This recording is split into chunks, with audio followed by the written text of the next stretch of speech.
पद पर बोले। संत मत्ती का पवित्र सुसमाचार 5 पद संख्या 14 से 16 में बोले, तुम जगत की ज्योति हो। जो नगर पहाड़ पर बसा हुआ है वह छिप नहीं सकता, और लोग दिया जलाकर पैमाने के नीचे नहीं परंतु दीवट पर रखते हैं, तब उससे घर के सब लोगों को प्रकाश पहुंचता है। उसी प्रकार तुम्हारा उजियाला मनुष्यों के सामने चमके कि वे तुम्हारे भले कामों को देखकर तुम्हारे पिता की, जो स्वर्ग में है, बड़ाई करें। ಅನ್ನು ಮಾತನಾಡಿ. ಸೇಂಟ್ ಮತ್ತಾಯನ ಪವಿತ್ರ ಸುವಾರ್ತೆ 5 ಪದ್ಯಗಳು 14-16. ನೀವು ಲೋಕದ ಬೆಳಕು.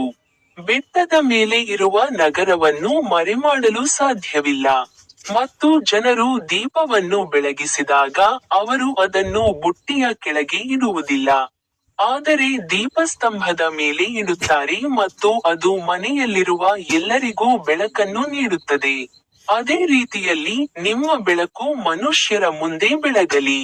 ಇದರಿಂದ ಅವರು ನಿಮ್ಮ ಒಳ್ಳೆಯ ಕಾರ್ಯಗಳನ್ನು ನೋಡಿ ಸ್ವರ್ಗದಲ್ಲಿರುವ ನಿಮ್ಮ ತಂದೆಯನ್ನು ಮಹಿಮೆಪಡಿಸುತ್ತಾರೆ. ಹೆಚ್ಚಿನ ಅರ್ಥ.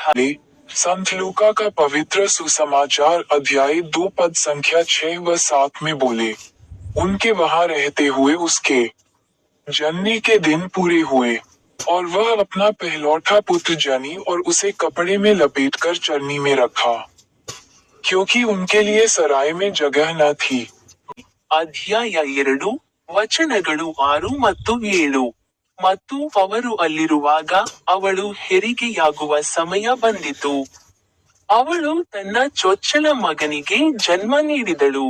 ಅವನನ್ನು ಬಟ್ಟೆಗಳಲ್ಲಿ ಸುತ್ತಿ, ಹೋಟೆಲ್ನಲ್ಲಿ ಅವರಿಗೆ ಸ್ಥಳವಿಲ್ಲದ ಕಾರಣ ಅವನನ್ನು ಗೋದಲಿಯಲ್ಲಿ ಮಲಗಿಸಿದಳು. ಶ್ರೇಷ್ಠ. बोले, संत यूहन का पवित्र सुसमाचार 12 पद संख्या 46 में बोले, मैं जगत में ज्योति होकर आया हूँ ताकि जो कोई मुझ पर विश्वास करे वह अंधकार में न रहे.